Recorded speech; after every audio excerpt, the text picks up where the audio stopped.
So, have you ever had this feeling that you're in a room full of people, friends and family, and you feel lonelier than if you were alone? It's such a common experience for spouses and others. It's not exclusive to spouses by any means, but it's certainly very, very common to have that experience where you just kind of want to go home and be by yourself, and being in a crowd just feels lonely. There are several reasons for it, but I'm going to talk about two right now. One is that friends and family are busy, busy, busy ignoring the elephant in the room. They don't want to bring up your spouse's name or your loved one's name. They're afraid they're going to remind you of your pain, like you've forgotten or something. And if their name comes up, they change the subject. That feels horrible. That just feels horrible. And yeah, they really do think they're just protecting you from the pain and don't realize that they're actually making it much worse. So at any rate, they do mean well, but it's completely missing the mark. And they don't understand how good it feels to talk about your loved one. It really does. It feels good to have them included. And most people, unless they have been through this experience themselves, really don't understand that. So that's one reason. The other reason that you can feel really, really lonely with other people is that the people around you are trying to fix it. They'll do things like encourage you to get over it, whatever that means. It's one of those language problems and grief. Or they praise you for being strong when you're not being strong at all.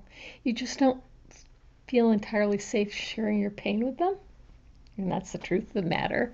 If you share it and then they try to fix it and give you bad advice or say stupid things, it's really hard to open up. It's really hard to be vulnerable with it. They often say things that are insensitive, they're off the mark, or unhelpful. One of the biggies is they're in a better place. Ah! Ah! No. Or rather than just listening, they jump in with all kinds of fix-it advice, like you just need to pull yourself together and get back into life, like that's gonna fix it all. And even if they're not that blunt about it, there's that underlying message. And it's really uncomfortable. So you go into these places with friends, family, strangers, it doesn't really matter, where you're just kind of pretending, you're putting on the persona and you look okay, but you're not okay.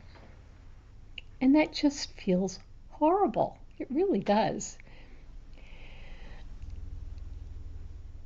So there are a number of solutions. There's counseling, coaching. If you're lucky to have a friend who understands, they're worth their weight in gold.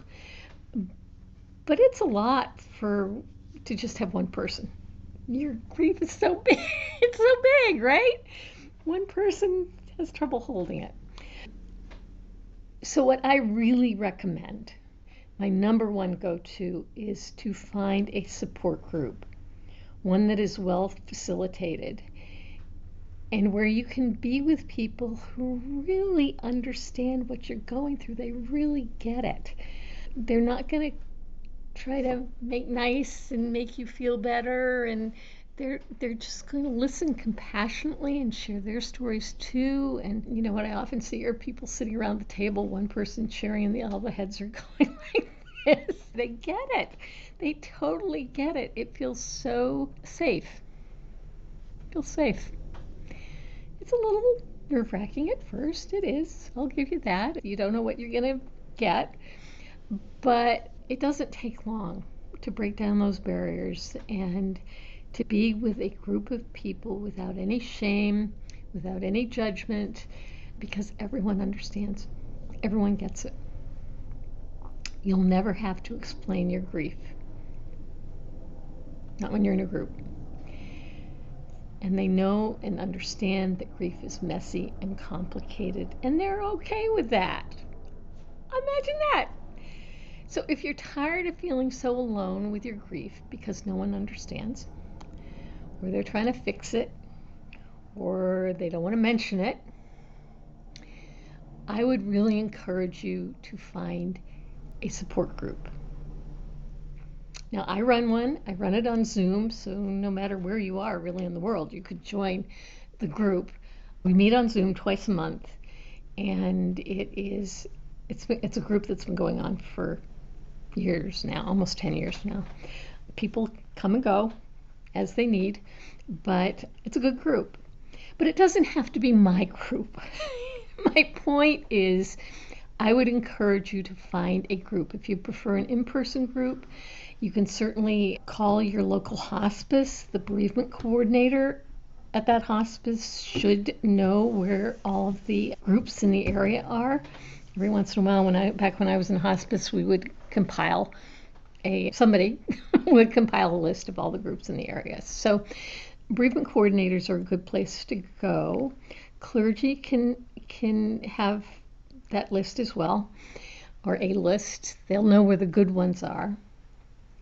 And the only caveat really in terms of a group is that it be well facilitated. It can't be someone who is still deeply in their own grief, who kind of formed a group because they needed the support.